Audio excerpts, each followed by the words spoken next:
वंदे महापुरुष ते चरणारविंदम। भगवत प्राप्ति के दो उपाय गीता जी आदि ग्रंथों में बतलाए गए। एक प्रवृत्ति मार्ग है और दूसरा निवृत्ति मार्ग है। संसार में प्रवृत्त रहते रहते भगवान को पाने के उपाय करना, लगे तो संसार में है लेकिन लक्ष्य भगवान को पाने का है, इसे प्रवृत्ति मार्ग कहती है। और दूसरा निवृत्ति, संसार से निवृत्त हो गए, विरक्त हो गए, छोड़ दिया सब कुछ, संन्यस्त हो गए, विरक्त हो गए, इसे गीता में निवृत्ति मार्ग कहा गया है। यहाँ पर हम आज निवृत्ति मार्ग के परम संत बाबा जगन्नाथ दास की कथा वार्ता कर रहे हैं।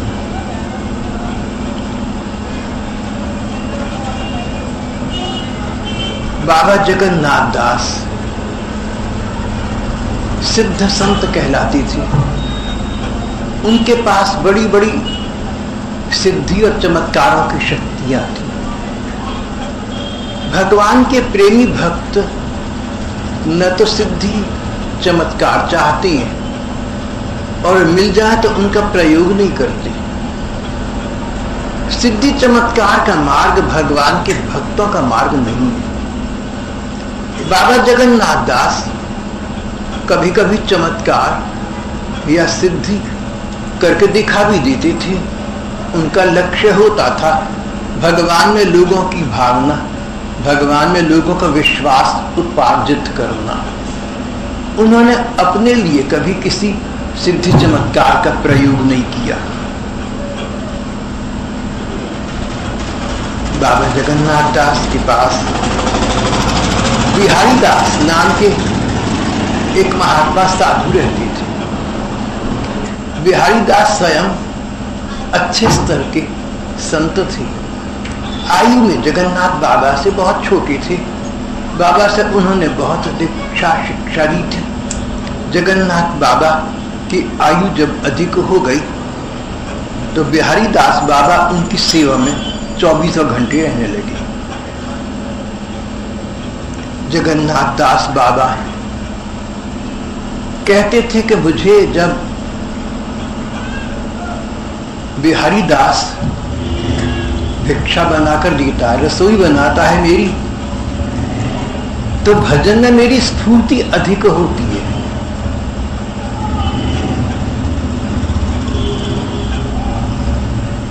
भजन में स्फूर्ति होना, भगवान में मन का खुद जाना, बैठे बैठे भगवान का स्मरण होना, नाम का जप करें तो नाम उच्चारण करने में मन को सुख मिले, इसको कहते भजन में स्फूर्ति होना। रूप का ध्यान करें तो ऐसा लगे कि भगवान का कल्पित रूप सामने नहीं है, भगवान सचमुच सामने आ गए। भगवान की लीलाओं का चिंतन करें तो वो लीलाएं मन की आंखों के सामने इस प्रकार आ जाए जैसे सिनेमा में रील बदलती। जब नाम जप करने में सुख मिलता हो, रूप का ध्यान करने में रूप सजीव सामने नयनों के आ जाता हो, जब लीलाएं सामने प्रत्यक्ष की भांति घटित होती हो, तो इसको कहते हैं भजन में स्फूर्ति होना। बाबा कहते थे कि जब बिहारी मेरी रसोई बनाता है, जब मैं इसका प्रदत्त अन्न खाता हूं, अन्न का मन पर प्रभाव होता है, मेरा मन तब भगवान के ध्यान में अधिक लगता है। बाबा जगन्नाथ दास भगवत प्राप्त महात्मा थे। उन्हें किसी प्रकार की अनिवार्यता का ध्यान रखना आवश्यक नहीं था, लेकिन लोकार्चन के लिए समाज में एक आदर्श, एक उदाहरण स्थापित करने के लिए बाबा लोगों को ठीक मार्ग बतलाने के लिए बहुत सी बातें अपने पर लागू करके कह दिया करते थे। कई महात्मा, कई संत ऐसे होते हैं, कोई बात बतानी हो तो अपना नाम लेकर बता दी, और कई बार कोई अपनी बात बतानी हो तो अपना नाम ना लिया, किसी दूसरे संत महात्मा का नाम ले दिया। बाबा की बात का अर्थ तो ये निकला कि जिस प्रकार का हम अन्न ग्रहण करते हैं, उस हमारे अन्न का हमारे मन पर बड़ा गहरा प्रभाव पड़ता है। दूषित अन्न होगा तो मन सदाचार और भगवान के स्मरण में नहीं जाएगा, और अकलुषित अन्न होगा, शुद्ध अन्न होगा तो मन सदाचार में जाएगा, मन भगवान के भजन में जाएगा। अन्न शुद्धि पर ध्यान रखना चाहिए, बड़ी महत्वपूर्ण बात है।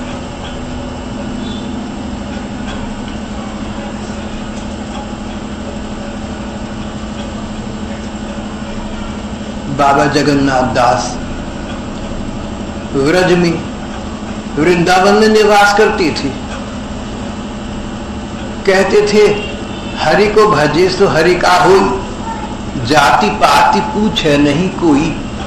जो व्रज में आकर बस गया वो शूद्र, चमार, चांडाल, श्वपाक, पशु, कुत्ता, बिल्ला कोई भी क्यों ना हो, वो धन्य हो गया। कहते थे व्रज रस की, कहते थे व्रज रज की महिमा यही है। यहाँ तो बिना कुछ किए पड़े रहो तो भी यहाँ का वातावरण तो तुम्हारे अंदर प्रवेश करेगा, वही पर्याप्त है तुम्हारा कल्याण कर देने के लिए। जो हमारे देश में वर्णाश्रम धर्म की बड़ी महिमा रही है, कोई ब्राह्मण है, कोई क्षत्रिय है, कोई वैश्य है, कोई शूद्र है, और फिर अनेक आश्रम है, कोई गृहस्थ है, कोई संन्यास्त है। भगवान के प्रेमी जन समाज के इस वर्ग विभाजन को प्रायः महत्ता नहीं देते। उनके जीवन में तो जो लोग भगवान के प्रति प्रेम का भाव रखते हैं, सब एक जैसे हैं, सब एक जाति के हैं, सब अच्छे हैं।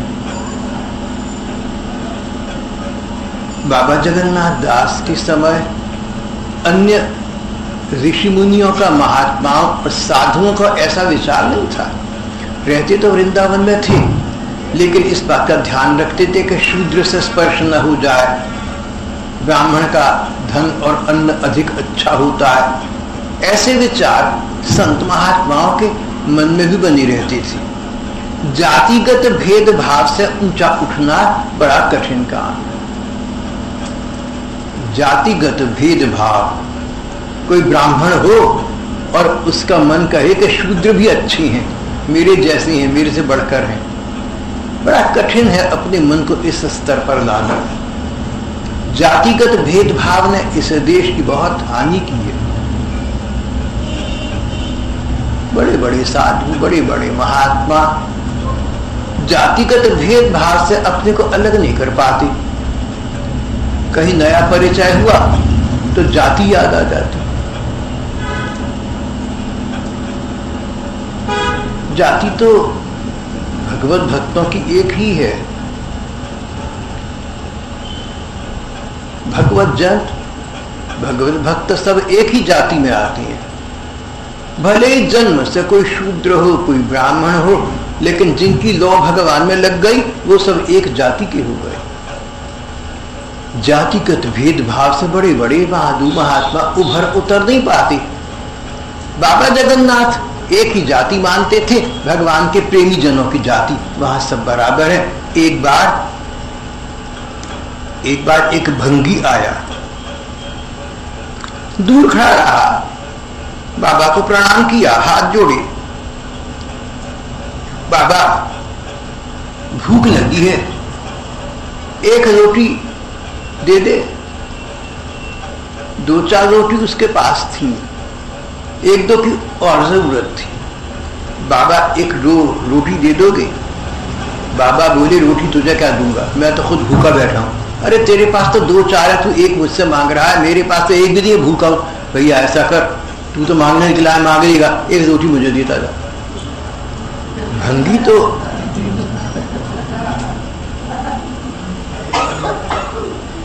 देखिए इस विषय में प्रसंग के अनुकूल एक वार्ता है, और इस कथा में तो नहीं है लेकिन अलग सी वार्ता प्रसंग के अनुकूल अवश्य है। एक दिन, जी हाँ वही कर रहा हूँ, एक दिन नीचे मैंने ऊपर यहाँ पर कुछ बातचीत से सुनी, तो मैं समझा कि कोई लोग हैं, साधु लोग या कोई भी हैं जो अरुणिमा से कुछ बातचीत कर रहे हैं, तो फिर कान लगाकर सुना तो पता लगा कि वो चंदा मांगने आई। तो मैं बाहर निकल आया, मुझे देखा तो मैंने उनको हाथ जोड़कर प्रणाम किया। मैंने कहा एक प्रार्थना करना चाहता हूँ, क्षमा चाहता हूँ। बोले आज्ञा दीजिए। मैंने कहा देखिए हमारा एक नियम है, हमारा नियम ये है कि जो भाई बहन सत्संग में आती हैं हमें थोड़ा बहुत जो खर्चा चाहिए उन्हीं से लेती हैं, बाहर वालों से हम चंदा दान दक्षिणा नहीं लेते, हमारा नियम है। तो मेरी आपसे प्रार्थना है कि आप हमें कोई दान दक्षिणा देने का कष्ट न करें, हम अपने सत्संगियों से लेते हैं, बाहर से नहीं लेते। तो हम क्षमा चाहते हैं, आपका धन तो बहुत सुंदर होगा लेकिन ले नहीं पाएंगे क्योंकि नियम बना हुआ है। उनके मन को क्या हुआ मुझे नहीं पता, नमस्ते करके तुरंत चले गए, क्योंकि लेने के देने पड़ रहे थे ना। बाबा कहने लगे कि तू तो देख भंगी निकला है ना, रोटी मांगने 2-4 जगह जाएगा, 2-4 ले लेगा, लेकिन मैं तो भजनानंदी यहाँ बैठा हूँ, कहाँ जाऊंगा, एक रोटी तू ही देता था।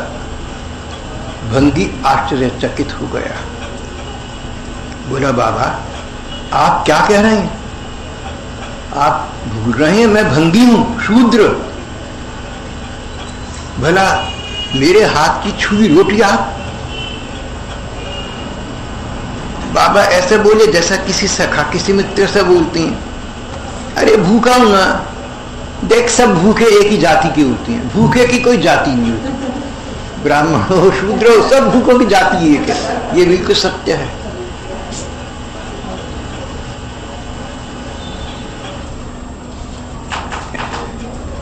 भैया रोटी दे देना मुझे। उस बेचारे शूद्र की समझ में तो कुछ न आया, घबरा गया, लेकिन बाबा की आज्ञा की अवज्ञा भी न कर सका। उसने एक अपनी थैली में से रोटी निकाली, भंगी ने बाबा को पकड़ा दी। भंगी से रोटी मांगकर बाबा जगन्नाथ दास ने ग्रहण कर ली। ये समाचार तो आग की लपटों की भांति पूरे नगर में फैल गया। बाबा जगन्नाथ दास तो संत शिरोमणि हैं, हम तो उनको इतना मानते हैं, और उन्होंने वर्णाश्रम धर्म को तिलांजलि दे दी। कई तो क्रोध में आए, आक्रोश जोश में आए, गुस्से में आए, और इतनी देर में उनका सहाय बाबा बिहारी दास आया। बाबा आपने ये क्या किया? बाबा मैंने आपकी रसोई बना दी थी, फिर आपने भला एक शूद्र से रोटी ले ली। बाबा बोले बिहारी बात सुन, आज मेरा जन्म सार्थक हो गया भैया, आज वृंदावन वास मेरा सफल हो गया। बिहारी दास हंस पड़ा, बोला बाबा सफल सार्थक तो ठीक है, आज के बाद आपको ब्रज में रोटी नहीं मिलेगी। यहाँ के जो शुद्ध संत और साधु महात्मा है, उस व्यक्ति को साधु महात्मा नहीं मानते जो शूद्रों से तालमेल रखता हो। ये तो सब लोग आपको जातिच्युत कर देंगे, आपको रोटी नहीं मिलेगी। बाबा मुस्कुराए, बोले बिहारी रोटी देने वाला कौन है भैया? अन्नदाता कौन है? भिखारी सारी दुनिया, दाता एक राम। कौन किसको देता है भाई? अगर कर्म फल के सिद्धांत को मानो, भाग्य को मानो, तो अन्न धन पिछले जन्मों के कर्मों के फल से मिला करता है। और जो भगवान के भक्त हैं वो ऐसा मानते हैं कि भगवान चाहेंगे तो सब कुछ मिलेगा ही, और भगवान नहीं चाहेंगे तो न मिलने में हमारा कल्याण होगा। बाबा हंस पड़े, बोले देने वाली तो भगवान है, संसार और समाज किसी को क्या देंगे, देखा जाएगा, तो चिंता मत कर। अभी ये दोनों बाबा ये बातचीत कर ही रहे थे कि देखते देखते 10-12 संत महात्मा इनके पास आ गए। आकर सब चुपचाप बैठ गए। बाबा ने कहा, आप लोग क्या आज्ञा देना चाहते हैं, कहिए ना। तब साधु महात्मा लोग बोले, बाबा आपकी लीला कुछ समझ नहीं आती। सैकड़ों शास्त्रों लोग आपको महान मानते हैं, आपको उच्चतम कोटि का भक्त मानते हैं, सारा वृंदावन आपको संतों का भूषण मानता है, और आपने एक शूद्र से, एक भंगी से मांग कर स्वयं अन्न ग्रहण किया। कुछ आपकी बात समझ नहीं आती। बाबा बोले, ये तो बड़ी सरल सी बात है। वृंदावन में, व्रज में किसकी महिमा सबसे बड़ी है, आप लोग बताइए। व्रज रज, व्रज की जो रज है, यहाँ की मट्टी धूल है, उसकी बड़ी महिमा है। ब्रह्मा जी और शिव जी कहते हैं श्री कृष्ण से कि श्याम सुंदर कुछ ऐसी कृपा करो कि व्रज रज हम माथे पर लगा सके। इस वृंदावन में श्री कृष्ण नंगे पांव घुमा करती हैं। यहाँ की मिट्टी, यहाँ की धरती श्री कृष्ण के चरण चिन्ह से अंकित है। सारे विश्व ब्रह्मांड में ऐसा कोई पृथ्वी का स्थल नहीं है, कोई ऐसा प्लॉट नहीं है, कोई ऐसा ट्रैक नहीं है, कोई ऐसा क्षेत्र नहीं है जहां सर्वात्मा साक्षात स्वयं भगवान नंगे पांव घूमे हो और पृथ्वी पर उनके चरण चिन्ह अंकित हो गए हो। केवल व्रज भूमि की ही महिमा है। बाबा जगन्नाथ दास बोले, आप लोग देखिए ना, व्रज रज की, रज का मतलब रीता, मट्टी, व्रज रज की कितनी महिमा है कि ब्रह्मा जी और शिव जी इसको मस्तक पर चढ़ाना चाहते हैं। आप लोग व्रज में वास कर रहे हैं किस लिए? व्रज रज पाने के उद्देश्य से ना। अब देखिए, मैं किसी को जन्म से या व्यवसाय से अच्छा या बड़ा नहीं मान पाता। वृंदावन के भंगी दिन रात व्रज रज की सेवा करते हैं, झाड़ू लगाते हैं, तो वो जो वृंदावन की रज है, रीता है, जो वहां की धूल गर्दा है, मिट्टी है, वो तो उनको आत्मसात करती है। अरे हम लोगों का क्या है, वृंदावन गए, बंदे संत की ड्योढ़ी आई, हमने थोड़ा सा हाथ दिया, माथे पर लगाकर चलते बंदे। लेकिन ये भंगी लोग ये झाड़ू लगाएंगे, ब्रजरज का सेवन करेंगे, तो आपाद मस्तक उसमें निमज्जित हो जाएंगे, सिर से लेकर पांव तक अंग अंग पर इनके ब्रजरज पड़ी हुई है। हमें तो ब्रजरज प्राप्ति जब होगी तब होगी, ये तो स्वयं स्वतः तुरंत ही वे प्राप्त हैं। फिर बाबा को ना कुछ आक्रोश आ गया, कुछ स्वाधिकार जाग गया।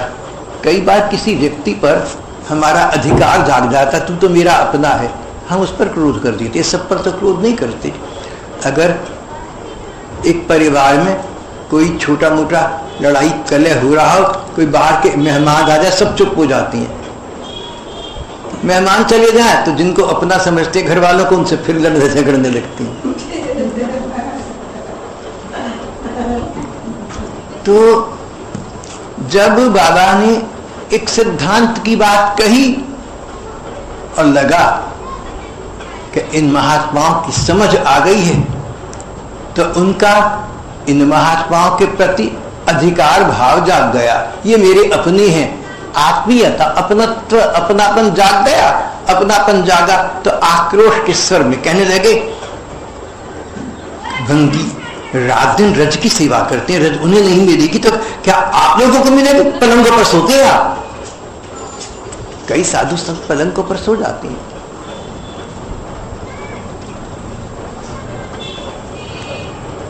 यूं तो सामान्य जीवन में छोटी छोटी बात पर, तनिक सी भूल पर आक्रोश उत्क्रोश प्रकट करना अशोभनीय है। ये शोभा नहीं देता। तुनक कर बोलना, गुस्से में बोलना, जोर से बोलना, खराब मुंह बनाकर बोलना अच्छा नहीं है। एक बार मैं एक पत्रिका पढ़ रहा था, उसमें लिखा था कि क्या आप बिना कृत्रिम साधनों के प्रयोग के सुंदर बनना चाहते हैं? क्या आप चाहते हैं कि लोगों को अब सुंदर लगे बिना किसी कृत्रिम प्रसाधन का? ये जो आजकल के कहलाते हैं ब्यूटी एड्स, कॉस्मेटिक्स, इस तरह की बनावटी चीजों को बिना प्रयोग किए, क्या आप सहज भाव से सुंदर लगना चाहते हैं? तो इसके दो उपाय हैं। एक तो ये है कि मुस्कुराकर बात करें, हंसकर बात करें, प्यार से बोलें। आप हंसकर और मुस्कुराकर बोलेंगे तो शक्ल जैसी भी भगवान की दी आप लोकप्रियता प्राप्त कर लेंगे। और दूसरी बात ध्यान रखना एक बात का, सावधान सतर्क रहना, कभी भी किसी के सामने क्रोध न करना, कभी भी उत्तेजित होकर मत बोलना, गुस्से में मत बोलना, जोर से मत बोलना, चिल्लाकर मत बोलना, मत तुनकना। एक बार भी तुम्हें क्रोध आ गया ना, या तुम तुनक गुस्से में आकर बोले, तो वो तुम्हारा तुनका चेहरा देखने वालों को सदा याद रहेगा। फिर आप शांत भाव से बोले तो कहेंगे नहीं नहीं, इसको तो क्रोध आवे, हम देख चुके, इसका चेहरा, गुस्से वाला चेहरा ना दूसरों लोगों के, देखने वालों के मन पटल पर अंकित हो जाता है। तो जहां तक हो सके आक्रोश उत्क्रोश का ग्रास न तो स्वयं बनना, आक्रोश उत्क्रोश, गुस्सा जोश, जोश गुस्से का न तो खुद ग्रास बनना, पात्र बनना, और न दूसरों को बनाना। ये नीति के दृष्टि से भी ठीक है व्यवहार जगत में, और अध्यात्म के सिद्धांत से तो ये सर्वोपरि वार्ता है।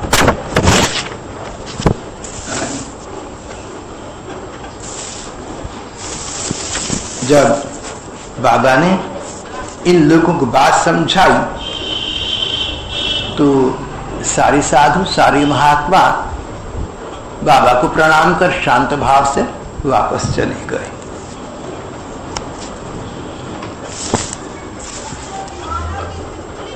जातिगत भेदभाव भक्ति मार्ग में कोई स्थान नहीं रखता। ये बात आप सभी लोग जानते हैं। आप में से किसको नहीं शबरी का पता? शबरी भीलनी जाति की कन्या थी।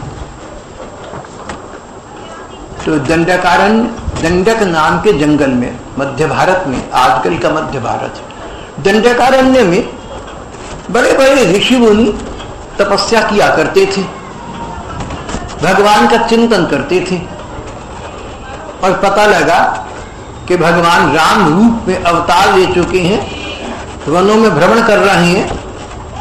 तो प्रत्येक ऋषि मुनि ने सोचा कि राम जी मेरे पास सबसे पहले आएंगे। उसने तपस्या की थी, तप किया था, इंद्रिय निग्रह किया था, बहुत कुछ किया था, लेकिन राम जी पहुंचे शबरी के पास, उस भीलनी के पास, और जैसे बेर वो देती गई, खाते गए। ये घटना भगवान राम के अवतारी काल की घटना है। राम जी का अवतार हुए लाखों बरस हो गए।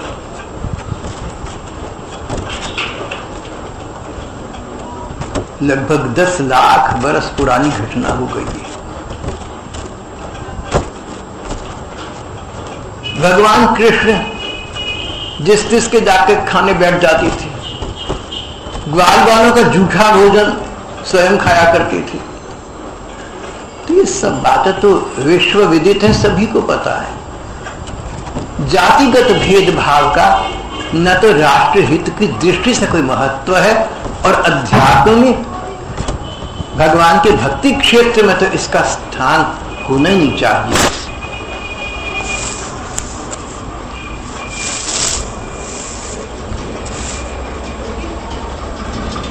जातिगत भेदभाव आज भी बहुत बढ़ा चढ़ा है। गीता प्रेस गोरखपुर वाले, यहाँ के लोग मेरे नाम से उनको लेख भेजते, अंग्रेजी में छपती है पत्रिका, तो सब छाप देती है। लेकिन एक भेजी इसी बात पर का जातिगत भेदभाव हमारे धर्म ग्रंथों के अनुकूल नहीं है और धर्म ग्रंथों के हवाले दिए गए, उन्होंने दी छापी। अभी तक देखिए देश का क्या हाल है।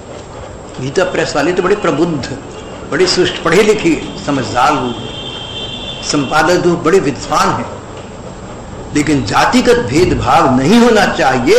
धर्म ग्रंथ ऐसा कहते हैं। ये विचार उन्हें प्रमाण देने पर भी अच्छा न लगा और उन्होंने उसको प्रकाशित नहीं किया।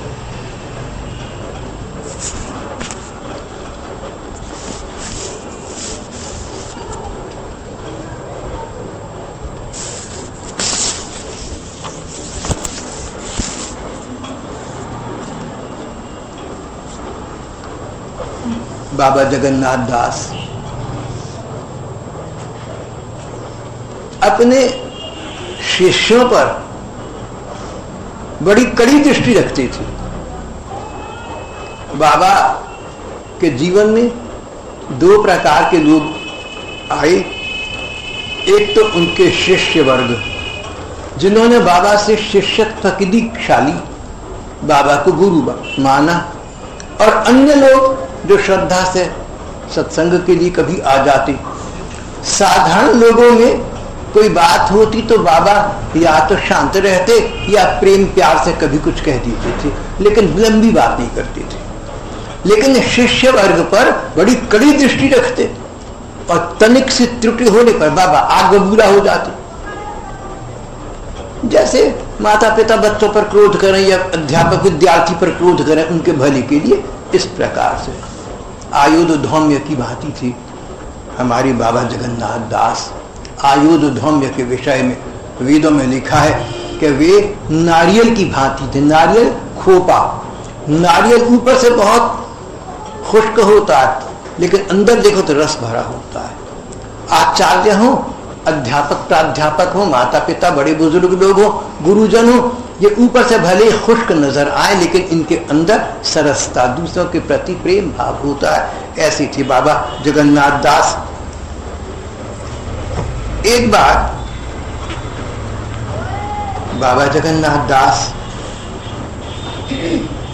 अपने एक शैया पर, एक तख्त पर लेटे हुए थे। लेटे लेटे भजन करते रहते थे। उच्च प्राप्त व्यक्ति थे, भजन में मन स्वतः चला जाता था। उनके सहाय, उनके शिष्य बिहारी दास रसोई कर रहे थे। एक अन्य शिष्य राम हरिदास बाबा बाबा के दर्शन करने यहां आए। बाबा ने उठाकर देखा, बोले राम हरि, जल इत्यादि लाकर बिहारी दास की सेवा, इसकी सहायता कर दो। लेकिन ये कहकर बाबा तो अपनी शैया पर शैयासन्न हो गए, अपने बिस्तर पर लेट गए। और जिसको कहा था राम हरि को कि जल आदि लाकर तू बिहारी की सहायता कर दे, वो माला झोली हाथ में लेकर और माला करने लगा, राम राम राम राम राम राम हरे हरे कृष्ण। उसके ईशत अधर पल्लव हिल रहे, धीरे धीरे होठ हिल रहे थे, राम राम राम राम राम राम राम। माला लेकर जप करने बैठ गए। बिहारी दास ने देखा कि उनका गुरु भाई गुरुजी की आज्ञा का पालन नहीं कर रहा, प्रत्युत माला झोली लेकर बैठ गया है। तो क्रोधित होकर बोला, क्या भाई, तुम बड़ी भारी सिद्ध संत हो गए क्या? थोड़ा जल भी लाकर नहीं रख सके? बाबा ने आज्ञा दी थी जल आदि लाकर इनकी सहायता करो, सो तो तुमने की नहीं और माला करने लगे। ये जो माला है ना, जप करना, ये कईयों के पापों का आवरण हो जाता है। कई साधु संत बनावटी हैं आजकल, माला झोली के आवरण में दुनिया भर के गलत काम कर लेती। और किसी नालायक बच्चे से कहो कि देख तू माला किया कर बैठ के, बड़ा खुश हो जाएगा, अब पढ़ना नहीं पड़ेगा ना, माला करेगा। एक बार मैं वृंदावन था, एक लड़का 10वीं की परीक्षा देने वाला था। मैं गया तो वो एक उपवन में वृक्ष के नीचे बैठा जप कर रहा था। तो मैंने कहा ये लड़का जप क्यों कर रहा है? अरे भाई वृंदावन आया, अच्छा लड़का है, इस उम्र के लड़के को जप करते हैं, ये तो बहुत अच्छा लड़का है, जप कर रहा है। मैंने कहा जप नहीं कर रहा है, ये पढ़ाई से भाग रहा है। मैंने कहा इसको कहो खबरदार रुमाला हाथ में ली, अपने पढ़ाई करे। वहां वालों को मेरी बात जची नहीं, जैसे बाबा जगन्नाथ की बातें नहीं जचती थी लोगों को, चुप रहे। मैं क्रोधी हूं ना, तो मेरे से लोग बहस नहीं करती, डरती हैं। लड़ाके आदमी से सब डरती हैं। देखो अगर लोग तुम्हारी बात सुनकर चुप हो जाए ना, तो दो कारण हो सकते हैं। एक तो एक बात समझ में उनके आगे तो बहुत अच्छा, दूसरा वो समझते तुम लड़ाके हो, तुम बहसबाज हो, भैया नमस्ते। तो मेरे से लोग बहस नहीं करते थे, क्योंकि जानते थे मैं बहुत झगड़ालू। मेरा झगड़ा करने का आधार एक ही था, वो ही आज भी है। जो कुछ मैं कह रहा हूं ये वही है जो धर्म ग्रंथ कह रही हैं, जो वेद कह रहे हैं, जो उपनिषद कह रहे हैं, जो भागवत और गीता कह रहे हैं। अगर आप लोग मेरे कहने से अतिरिक्त कुछ कह रहे हैं तो आप अपने धर्म ग्रंथों के प्रतिकूल चल रहे हैं। मैंने एक बार पहले भी कहा था, कोई भाई बहन चाहे तो मुझसे आकर धर्म ग्रंथों का प्रमाण मांग सकता है कि जो बात आप कह रहे हैं बताइए किस ग्रंथ में छपी हुई है, तो मैं दिखा दूंगा। मैं जो कुछ कहता हूं शास्त्रोक्त कहता हूं, जो कुछ कहता हूं संतवाणी से संपुष्ट कहता हूं। अरे देखो मैंने किसी से क्या लेना देना है, मेरा कोई संसार है, मेरा कोई परिवार है, कोई आगा पीछा है।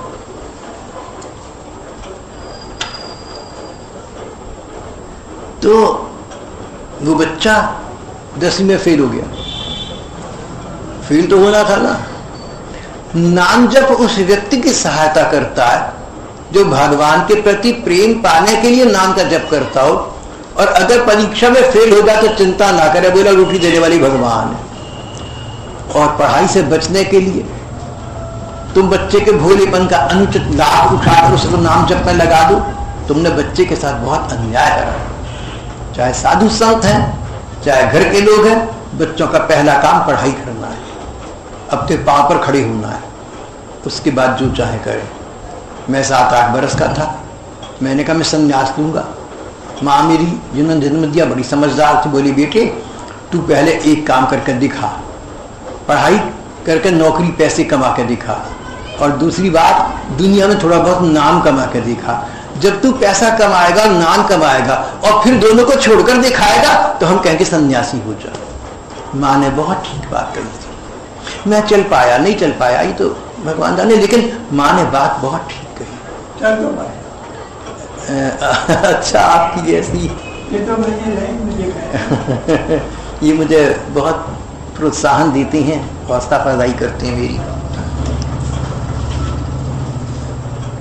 देखिए वो जो लड़का था रामहरि दास साधु था, बाबा ने कहा कि तू बिहारी दास रसोई कर रहा है, जल आदि की सहायता, ऊपर का काम तू थोड़ा सा कर दे, करना चाहिए था, बिना बाबा के कहे करना चाहिए था। और जब बाबा ने कहा तब तक करना ही चाहिए था। बाबा कहकर लेट गए, इसने क्या बहाना बनाया, बाबा लेटे हुए ना ध्यान में है, मैं पानी लाऊंगा बर्तन हिलेंगे, बाबा को विक्षेप होगा, डिस्टर्बेंस, मैं नहीं ऐसा काम करता, मैं तो गुरु जी का ध्यान रखता हूं, बहुत उस्ताद। देखो तो जब बिहारी दास ने फटकारा तो कहने लगा चुप चुप चुपचाप बैठा रहे, बाबा सो रही हैं, ध्यान में हैं। उल्टा बाबा, उल्टा रामहरि ये समझा रहा है बिहारी को, जो बिहारी बाबा के सारे काम 24 घंटे कर रहा था, उस बिहारी को राम बिहारी जो अभी आया था समझा रहा है कि चुप चुप बाबा ध्यान में है। अजब आलम। ऐसे कई होते हैं, इसको तुम कमचोर कह दो, प्रमादी कह दो, कुछ कह लो, ना समझ कह लो, लेकिन होते हैं ऐसे। अब अगली बात ये कि जब बिहारी दास ने कहा अरे क्या बड़ा ऊंचा उठ गया, थोड़ा जल भी लाकर नहीं दे सका, और रामहरि बोला चुपचाप बैठा रहे, बाबा ध्यान में है, तो बाबा उठे। बाबा के चेहरे पर क्रोध की किरणें नाच रही थी, चूल्हे की तरफ दौड़े, जलती लकड़ी निकाली, बोले रामहरि तेरे पेट पर जलती लकड़ी देकर मारो। वो घबराया, बोला महाराज जी क्षमा क्षमा। बोला बद तहसीब कहीं का, अरे बदगुमान, जल पे लाकर दिया नहीं है कहता चुप चुप, अपने आप तो कुछ करने से गया और जो कर रहा है इसको छुपा रहा है, दिखावा ये कर रहा है कि तू ज्यादा गुरु भक्त है, वास्तविकता के कमजोर। तो यहाँ तो मेरा विचार है जितने भाई बहन हैं इस प्रकार का तो कोई भी नहीं होगा, लेकिन अगर कहीं इस प्रकार का 1% भाव कहीं किसी के मन में कभी आया हो या आता हो तो उससे अपने को भैया मुक्त कर लेना। काम न करो ना तो कोई बात नहीं, ये न कहो कि गुरु जी की आज्ञा है इसलिए काम नहीं करता, ये न हो कि गुरु जी ध्यान में है, ऐसी बात न बनाओ। काम ना करो कोई बात नहीं, कई बार मन नहीं होता काम करने का, कई बार तन नहीं होता काम करने का, लेकिन बात बनाना अच्छा नहीं है। बाबा क्रोध में आकर बोले कि तेरे पेट पर जली लकड़ी देकर मारूंगा तब तुझे समझ में आएगा। तब तो वो घबराया, उसने क्षमा मांगी और आगे के लिए सुधरने का उसने निर्णय निश्चय कर लिया। बाबा जगन्नाथ दास विचित्र व्यक्ति थे, कभी कुछ कभी कुछ। एक बार लोगों ने इनके लिए एक पक्की कोठरी बना दी और पास में एक मंदिर बना दिया। मंदिर में 2 मूर्तियां स्थापित कर दी। मूर्तियां पीतल की थी, सुंदर बहुत थी, चमकती बहुत अच्छी थी। चोर डाकुओं ने समझा कि स्वर्ण की है। एक रात बाबा के यहाँ आए, बोले बाबा ये मूर्तियां तो हम ले जाएंगे और भी तेरे पास धन संपत्ति बहुत होगी, तुम बाबाओं के पास अंदर बहुत कुछ होता है, दे दे हमें। बाबा बोले भाई मेरे पास तो कुछ नहीं है, मैं तो सेवक हूं, मेरे स्वामी तो ठाकुर जी हैं, इनसे जूता हो ले जाओ। डाकू मंदिर के भीतर गए, वहां जो कुछ हाथ लगा उसे ठाकुर की मूर्तियां सहित एक कंबल में बांध कर ले जाने लगे। जाते समय दरवाजे के चौखट से माथा टकरा गया, डाकू और मूर्तियां दोनों जमीन पर गिर पड़ी। ये देखकर कि सवेरा हो रहा है, डाकू मूर्तियों को छोड़कर बाकी द्रव्य लेकर भाग गए। बाबा ने कहा, बाद में सिद्ध बाबा ने कहा, बिहारी दास देखा तुमने, हम लोग जो त्यागी साधु है ना, हमें ठाकुर जी की मूर्ति भी ऐसी नहीं रखनी चाहिए कि लोगों को सोना स्वर्ण लगे। अगर हम कोई ऐसी चीज पास रखते हैं, अगर हम कोई ऐसा काम करते हैं जिससे दूसरे की नीयत बिगड़े, तो उस नीयत के बिगड़ने में हमारा भी अपराध है।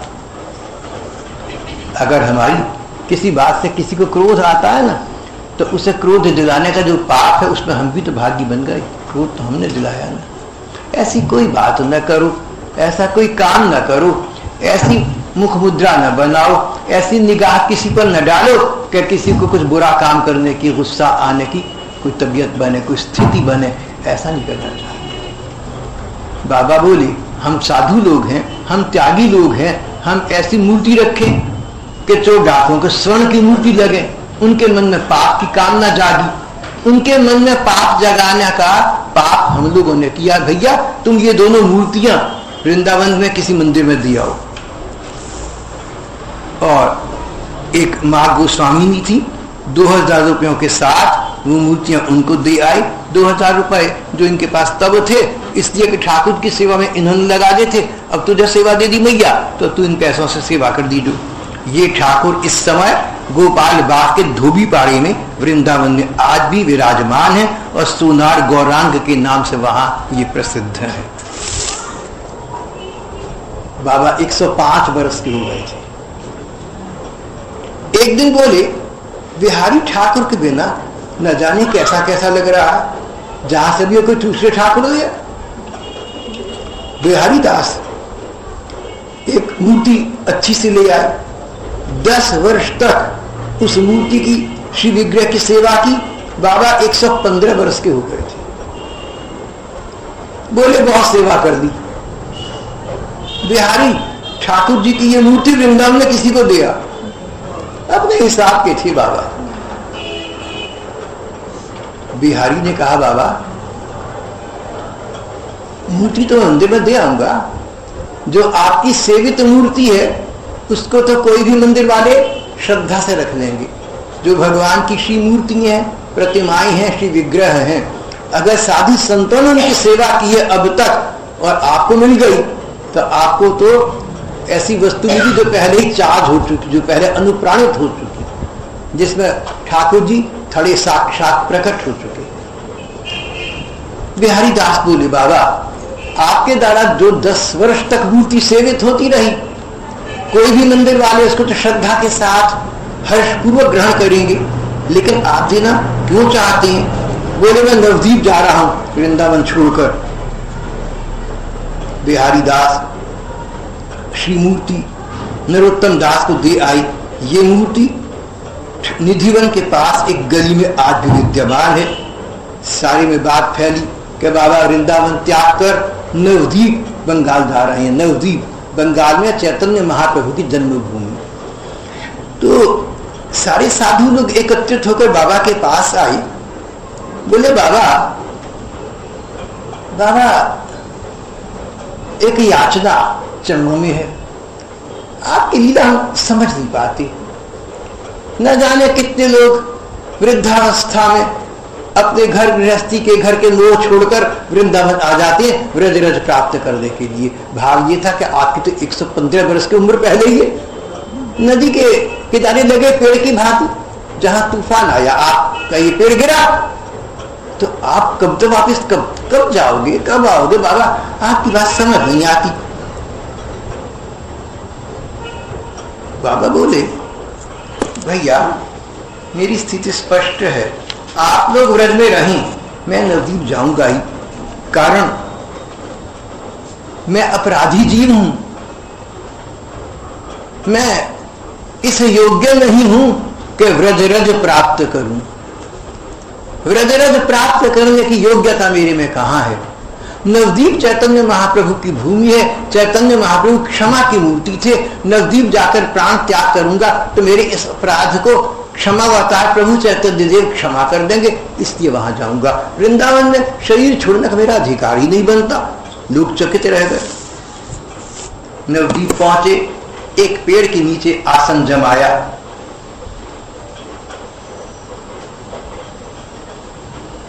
आसपास के श्रद्धालु लोगों ने बाबा के लिए कुटिया का निर्माण कर दिया। 3 पक्की कोठरियां बनवा दी, चारों ओर 4 दीवारी खिंचवा दी। सिद्ध बाबा 115 वर्ष के हुए थे जब यहां आए थे। 32 वर्ष तक इस कुटिया में आगे और रही। 147 वर्ष के थे जब उन्होंने नित्य में प्रवेश किया। 150 वर्ष जी